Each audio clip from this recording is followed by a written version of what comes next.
ମୟୂରଭଞ୍ଜ ଜିଲ୍ଲାର ଅଣ-ରାଜନୈତିକ ଯୁବଛାତ୍ର ସଂଗଠନ ଭଞ୍ଜ ସେନା ଆସନ୍ତା 27 ତାରିଖରେ ହରତାଳ କରିବ।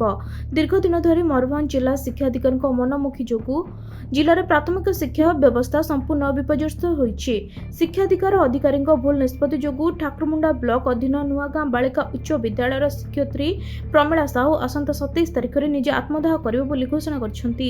ସୂଚନା ଅନୁସାରେ ଦୀର୍ଘ ଦିନ ଧରି ଜିଲ୍ଲାରେ କାର୍ଯ୍ୟରତ ଜିଲ୍ଲା ଶିକ୍ଷାଧିକାରୀ ତାଙ୍କ କାର୍ଯ୍ୟକାଳ ସମୟରେ ଅନେକ ବିବାଦୀୟ ପ୍ରସଙ୍ଗରେ ଜଡ଼ିତ ଥିବାରୁ ଏକ ଉଚ୍ଚସ୍ତରୀୟ ତଦନ୍ତ କରି ଦୋଷୀଙ୍କ ବିରୁଦ୍ଧରେ ଦୃଢ଼ କାର୍ଯ୍ୟାନୁଷ୍ଠାନ ଗ୍ରହଣ କରିବା ପାଇଁ ଭଞ୍ଜ ସେନା ପକ୍ଷରୁ ସରକାରଙ୍କୁ ବହୁବାର ନିବେଦନ କରାଯାଇଛି।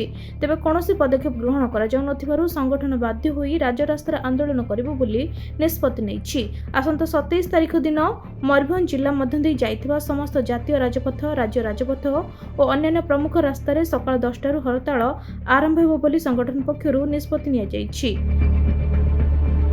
ମୟୂରଭଞ୍ଜରୁ ପ୍ରଦୀପ୍ତ ହୋତାଙ୍କ ରିପୋର୍ଟ, ଖବର ଓଡ଼ିଶା।